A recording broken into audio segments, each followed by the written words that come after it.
Hello everyone and happy Friday, and welcome to the next installment of rereading my childhood favorite series.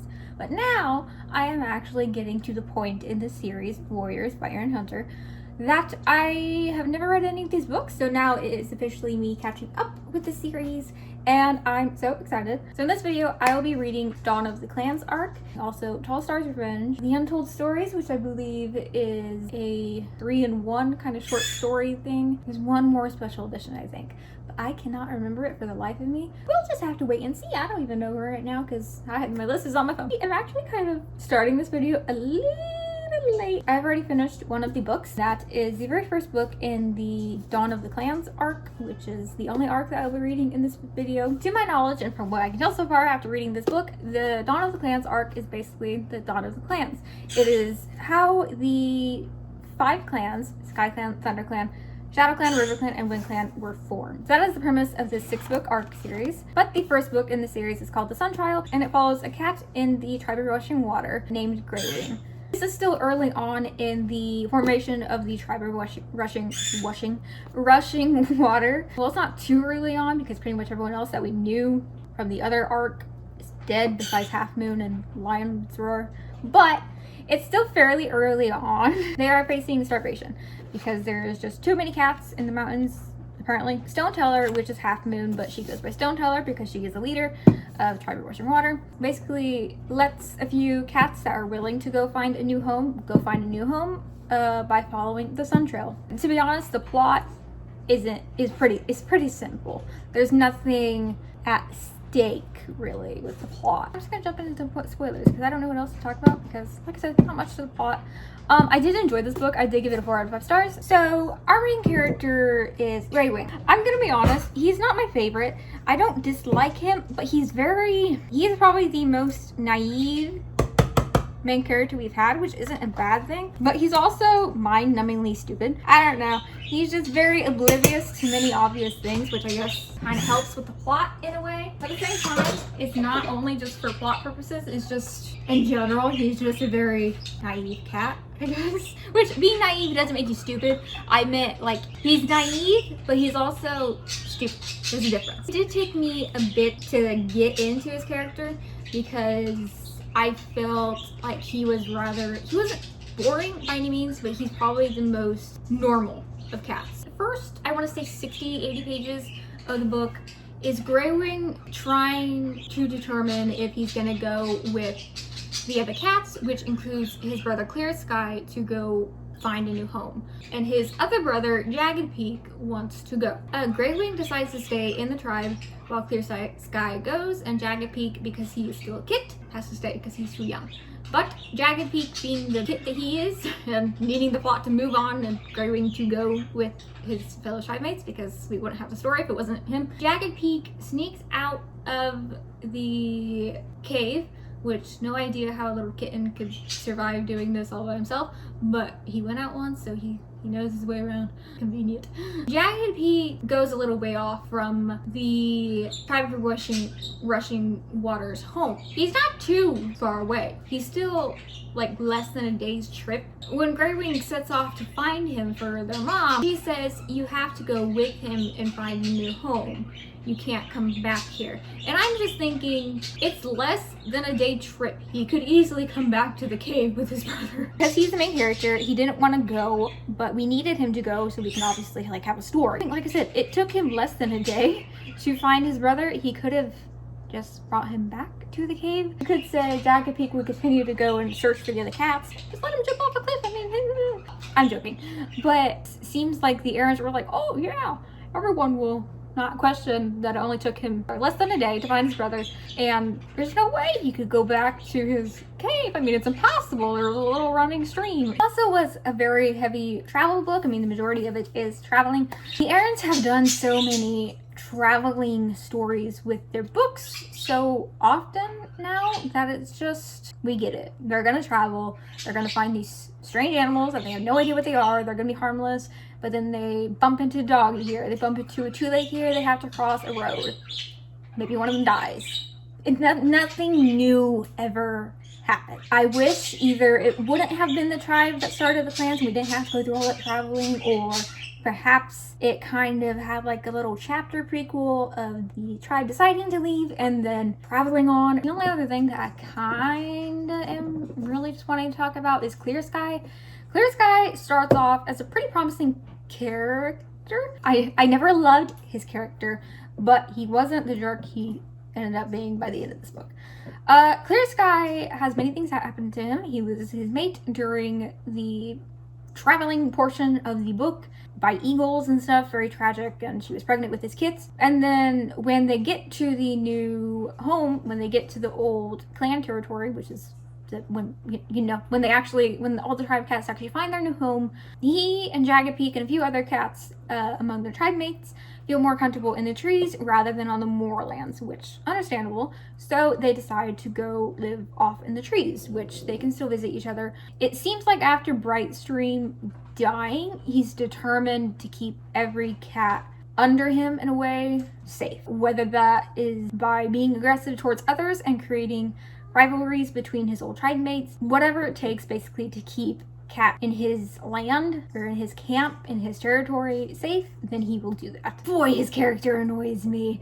I like that he has more of a motive, because once Brightstream died, it kind of just made him very paranoid to protect everyone, but at the same time, by protecting everyone, he is putting others that he should protect in harm. At the end of the book, Jagged Peak, which is Clear Sky and Grey Wing's brother, falls from a tree and really horribly injures his leg, and I believe he breaks it, and it doesn't heal properly. So instead of keeping Jagged Peak and trying to help him in his own territory with his own group of cats and everything like that, Clear Sky sends him off because he is useless to Clear Sky. So after that, I was like, yeah, I don't feel for you now. He has a mate, and that mate doesn't like him, so she storms off. Storm, her name's Storm. Storm ends up dying. One of hers and Clear Sky's kids survive. It ends up being named Thunder, which is obviously going to be the leader and the founder of ThunderClan. Clear Sky wants nothing to do with him. Yeah, I'm curious to see what the other books are going to be like and how they're going to put this all nicely together, because in this book, it kind of jumps around a lot with like through months and everything like that passing, which I understand because you can't just like have them get into their new home and be like, oh, let's make these clans and stuff, and like let's have these ancestors that we know nothing about, and like, you know, they can't just like form a society like that and like within like a day. They can't. That's very unrealistic, and I'm glad the Arians didn't do that. I was actually kind of scared they were going to do that. The next book I will be reading, I believe, is Tall Stars Revenge.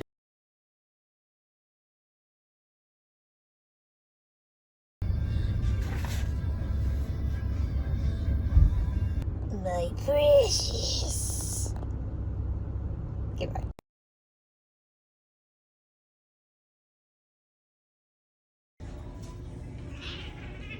Yeah.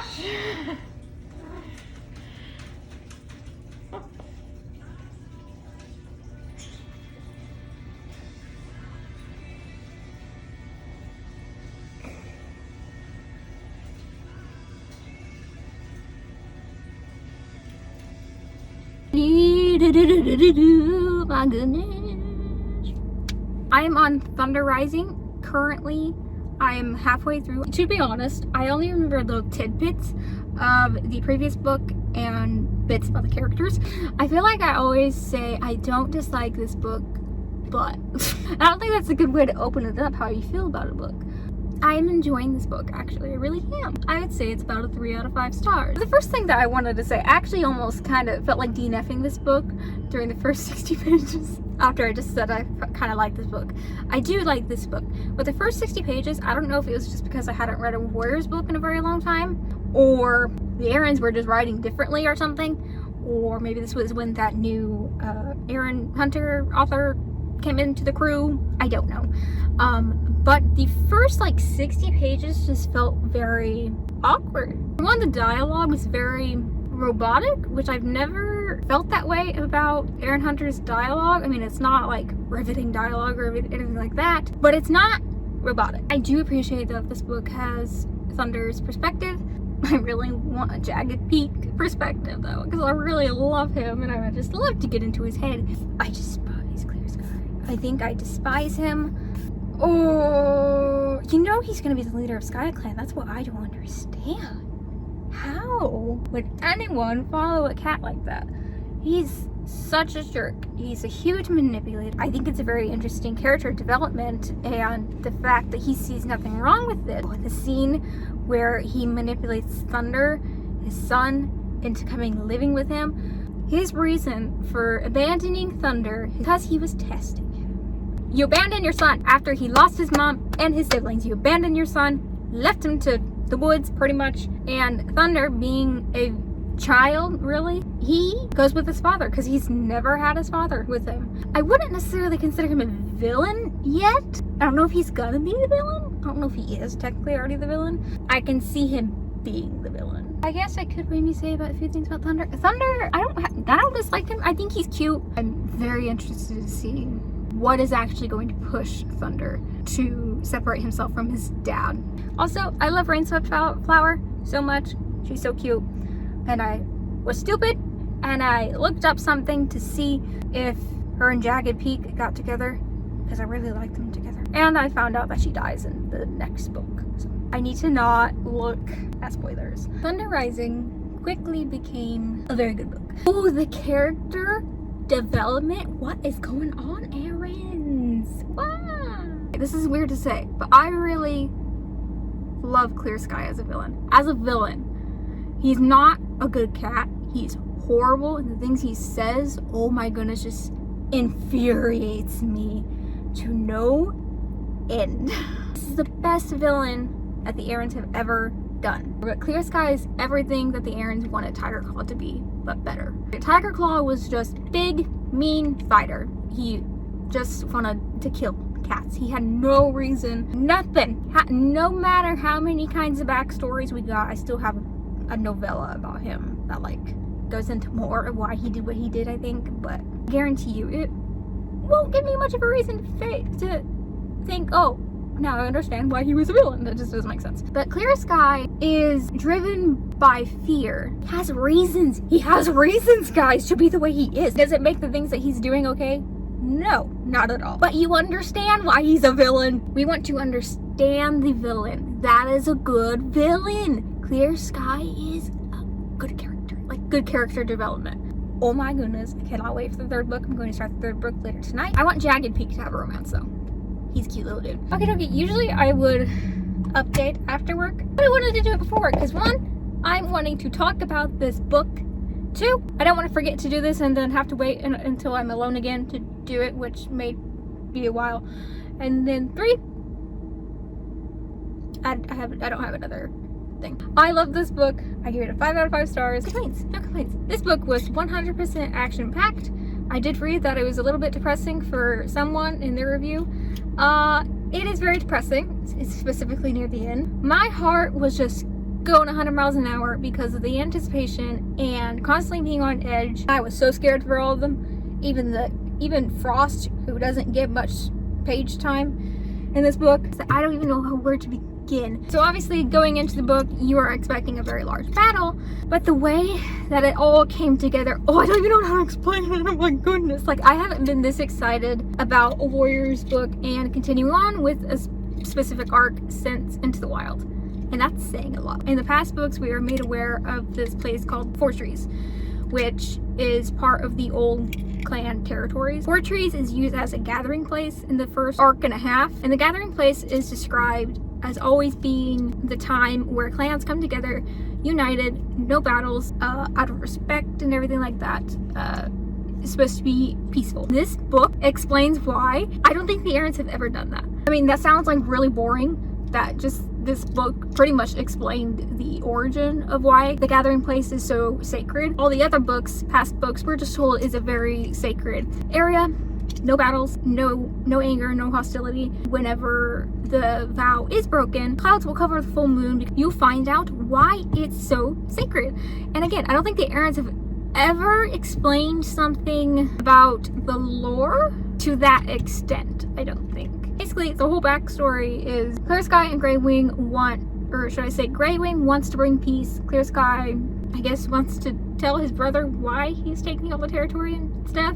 And so they decide to meet at Fortress. And it's supposed to be a peaceful encounter. So the last 80 pages they both meet each other there. However, Clear Sky brings all of his cats. There is a very big attempt for a peaceful talk to be made, even though it's clear that Clear Sky expects a battle. And he pretty much wants a battle. He wants war. Unfortunately, it obviously doesn't work out. And there is a massive, massive battle with tons and tons, and I mean tons of sad deaths. I was not anticipating that many deaths, and I was not anticipating it to be that sad. 2 times I almost cried in this book, but Fallen Feather and Jagged Claw are siblings, and their deaths were caused by each other. And that was extremely heartbreaking. And then StarClan pretty much appears, and they explain to the cats that this was unneeded, it was unnecessary, and this was supposed to be a truce. It's supposed to be a peaceful night between 2 brothers, and it was very senseless, and none of these cats had to die. Like when the spirits of the cats started coming out of the bodies, that sounds so weird. They came out of the bodies and they started saying hello and stuff like that. I was like, oh my gosh, that's the beginning of StarClan. Even though they don't have their actual name quite yet, that's how their ancestors came to be. That's how the truce of the gathering came to be. That's why it's so sacred, because these 2 group of cats couldn't unite in some way and prevent a horrible war, and instead they created a mass murder with both of their groups. I mean, way to go, Aarons. You explained why something is so sacred, why something is so special to these cats later on in the series. The thought of me rereading Warriors and continue to read on with Warriors and read about gatherings and everything like that, I'm just gonna be like, I know why it's so special now. I know why you guys can't fight, and when fights start to happen, I'm gonna be like, shut up! I keep saying this, but it really explains why it is so special and why it's such a horrible thing for cats to begin an argument during a gathering, because it's extremely disrespectful to all the cats who died in the first battle. See what I mean? It's so good. Like, it's sad, don't get me wrong. What is going to happen in the next book? No idea. We left off literally when Tall Shadow said, let's bury the dead. The main plot point that has been used is the division between Clear Sky and Grey Wing. And since it seems like we're coming to an end with that, I'm wondering what the next 3 books are going to be about. I gotta go to work. I also have to go to the restroom. Too much information.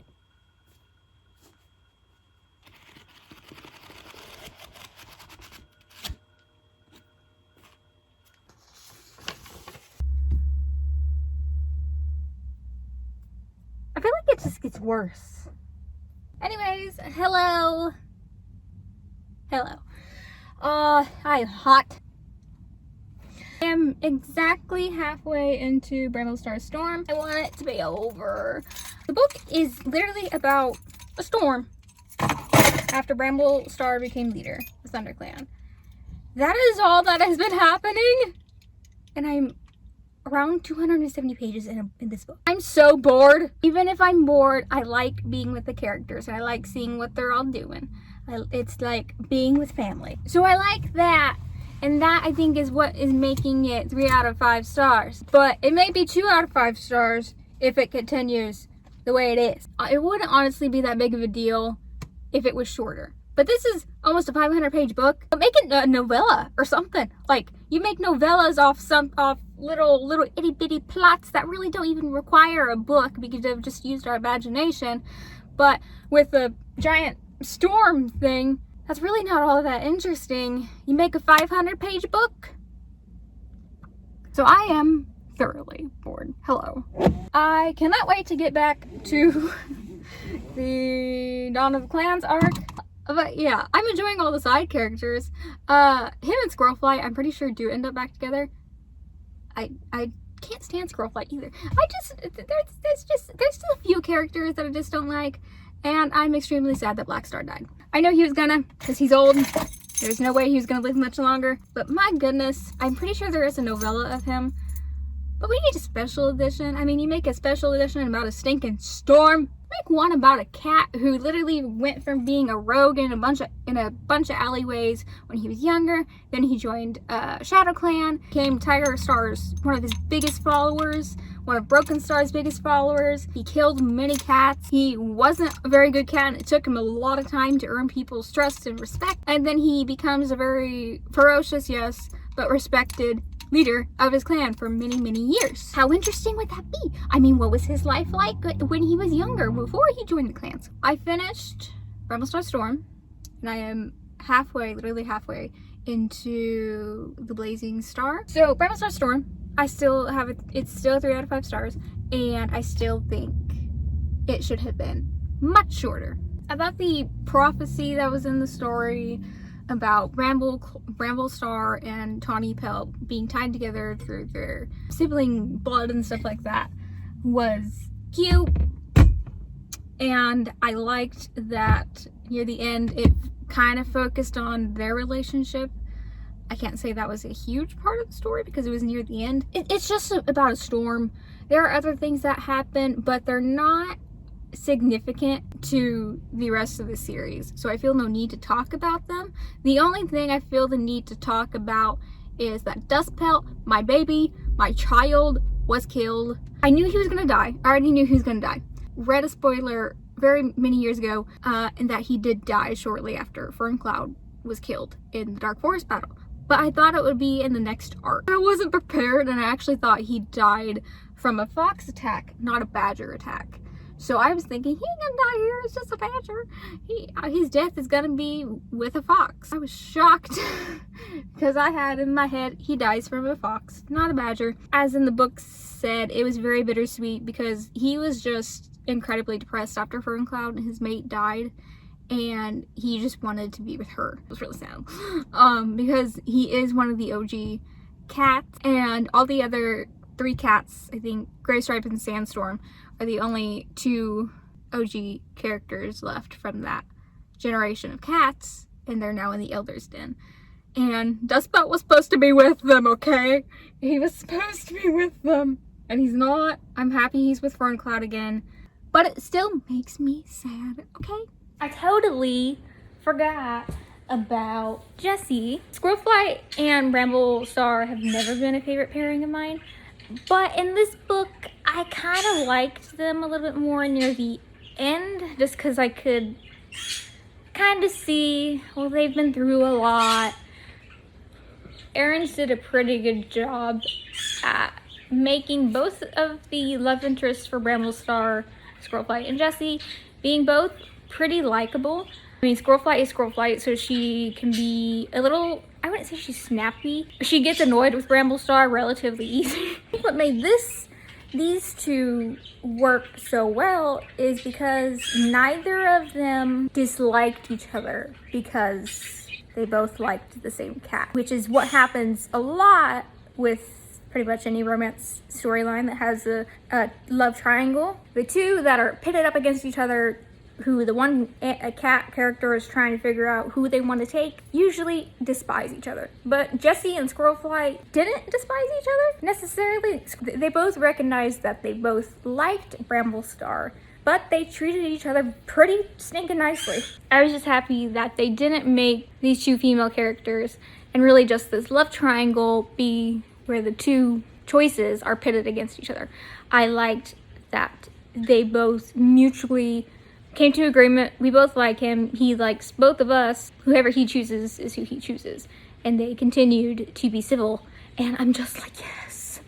That is so rare. I actually don't think I've ever seen a case of like a love triangle actually be like that. I also really did enjoy Jessie as a character, and I really liked the idea of Bramblestar ending up with her.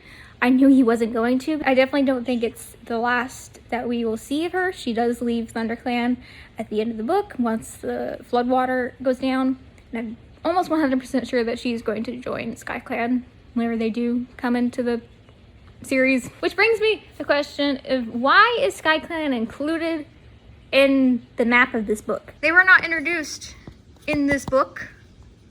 I mean, they were talked about near the end. Bramblestar found out about them, and that the clans years and years and years ago pretty much didn't help SkyClan, and SkyClan was made to flee their original territory. So he found out about them, but the other clans still don't know about them. They're included in the map, so you would think, oh, they're going to be introduced in this book. They weren't introduced. They were just talked about. I know they're eventually going to join the Lake Territory, and the 5 clans are going to be back together again, which is going to be very, very interesting, not going to lie. I'm kind of excited to see how it's going to go. And then we have the Blazing Star, second least favorite so far. It's kind of disappointing after what happened in the last book. See, there's itty bitty things that are happening. There's many things. You can definitely tell that the 5 clans are really beginning to form. I really adore Starflower. She is a character that we haven't gotten to know too much. She's pretty mysterious. She is a cat that just randomly pops in here and there. By Thunder's description, she is too beautiful.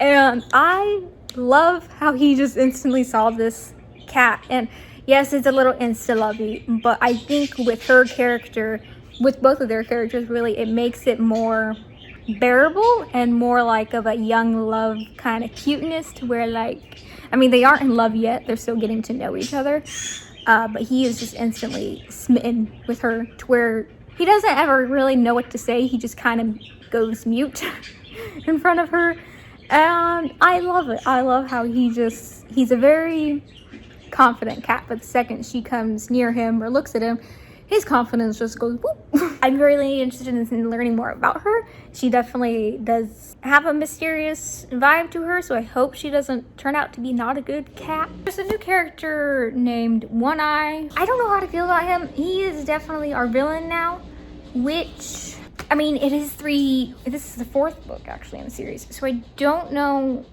I feel like they went a step down after Clear Sky. But I don't know how I feel about One Eye being our official villain. Obviously, that might not be. He may be like Scourge and die by the end of this book, and I'd be really disappointed if that happens, because it reminds me of a combination of Tiger Star and Scourge, but I think he mostly leans towards Scourge. He's similar to Tiger Star in the fact that he is doing what he's doing just because he's a strong fighter, and that's what makes him scary.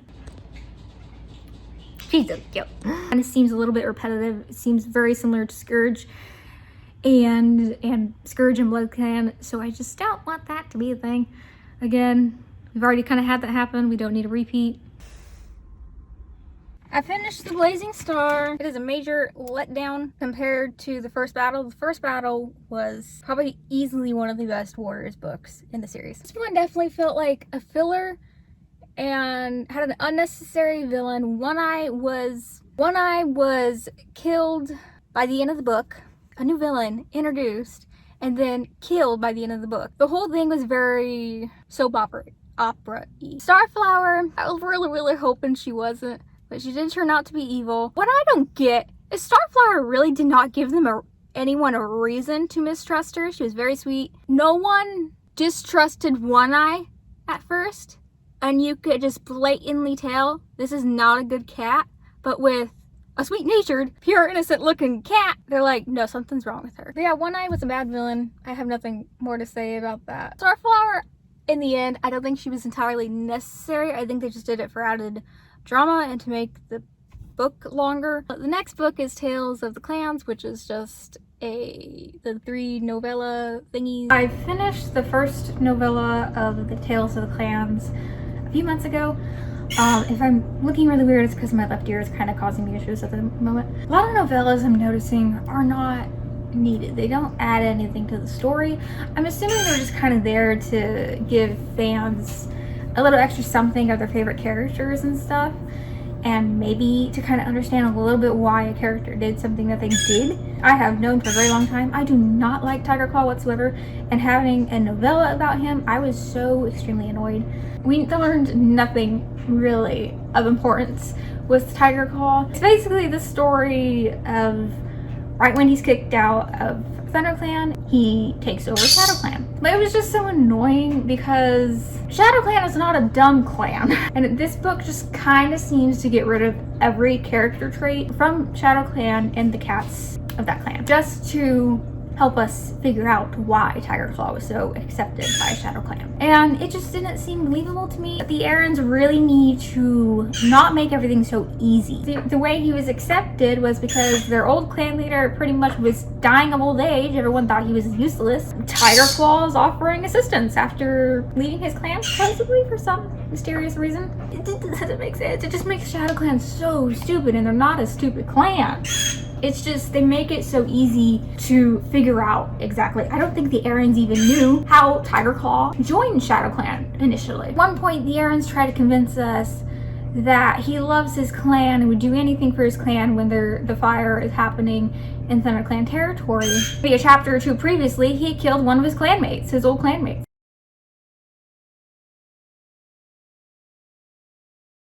I finished a bit ago of the Forest Divided.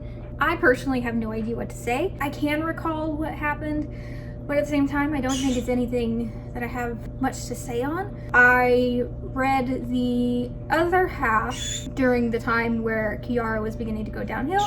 I don't remember too much. But yeah, I am sorry for that. I believe the next book that I'm going to be reading is A Path of Stars, and then after that is Moss Flight's Vision, I believe. I have finally, my face is so stinking itchy. I have finally finished the Something Stars. And I thought, it's really not going to end with another rogue baddie situation, is it? Yes, that's exactly how this book was. It was a repeat, basically, of Into the Wild, just make the whole rogue thing kind of amped up just a little bit more. But without the audiobook, I honestly probably would have DNF'd this. This was not needed. This arc could have been the first 3 books and been good. Amazing finale. But then it just ends. There's not even a battle between the rogues. Literally, the ending, I asked myself, is that really it? Because the way they win against the rogues is the rogues steal and end up stealing one of Graven's kits, which by the way, he has kits. Nothing is important, really, so I'm not gonna explain everything that happens to each individual character. He has kits. One of his kits get taken, obviously, because again, it's like Into the Wild. They have to steal kits. And so they get his kit back by chasing Slash and his band of rogues across the road, and Slash for some reason is like, okay, you win. He doesn't even, actually, there is nothing like that. It's just, once they chase the band of rogues away from the kit, the rogues leave them alone. After the rogues have been here for, I think, 2 books in the series, and they give up that easily. What was the point of these last 3 books? Honestly, I still stick with the idea that they should have kept Clear Sky as the villain throughout the entire thing. Yes, he is annoying, but he does so well as a villain, and he still remains to be one of the most irritating cats to me, even if he is technically good. I think he definitely is a very gray, morally gray character, and so he could have been... He was a very interesting villain when he was the villain, but I think he could have even made this better.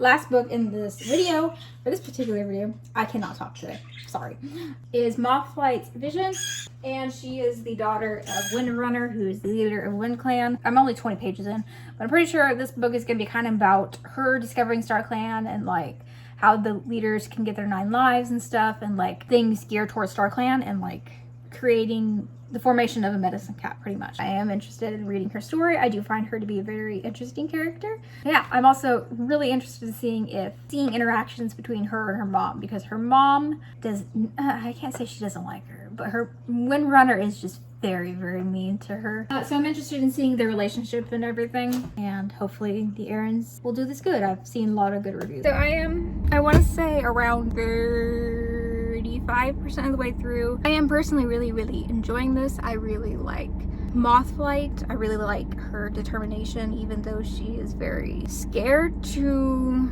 be doing something as big as she is. We're also introduced to another character. I don't know how to properly pronounce his name. I think it's either Micah or Mika.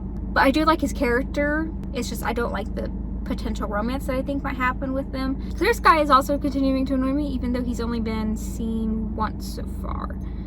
But I really just wonder how Sky Clan made it as long as they did with him as leader, because he's not a good leader at all. And I'm really trying to, I'm I'm trying to understand how this clan didn't fall apart earlier. Hopefully you guys can hear me well enough. It is quite, there we go. It is quite late in the evening. It is almost 1 in the morning. So morning. I finished Mothflight's Vision. The errands really wanted to make me cry with this one. I ended up giving it a 4 out of 5 stars, mainly because of the conflict thing that happened between Wing Clan and Sky Clan. I thought it was a little juvenile, and even though it's mentioned by all the characters, it could have easily been fixed just with a quick talk instead of a full-on battle. Totally understand why this has such good ratings. Mothflight is a wonderful, wonderful, amazing character. She is easily now one of my new favorites. Clear Sky remains to be one of my least favorites. I always say he's a good villain, and he is. But in a way, he's not technically a villain anymore, so I think that annoys me. He blinds this cat, which ends up causing her to die from her wounds because he basically ripped out her eyes, which, by the way, this was a very, very horribly, like, not horribly written, like badly written, but it was a very, very descriptive of this poor cat's suffering. I could care less if Clear Sky dropped dead. I did end up growing to enjoy the romance between Micah and Mothflight. Not so much when he was actually still alive. Her grieving for him and stuff like that. I really grew to grow fond of them even though one of them was dead. I don't totally understand why Mothflight gave up her kits, but her giving up her kits I didn't 100% understand. However, it did make for a very, very sad scene, and I cry every time I film. Every time. Every time. What? I hope you guys enjoyed this video. I hope you guys have a great day, and I will see you next Friday. Bye-bye. Say bye. Say bye. Say bye. Say goodbye.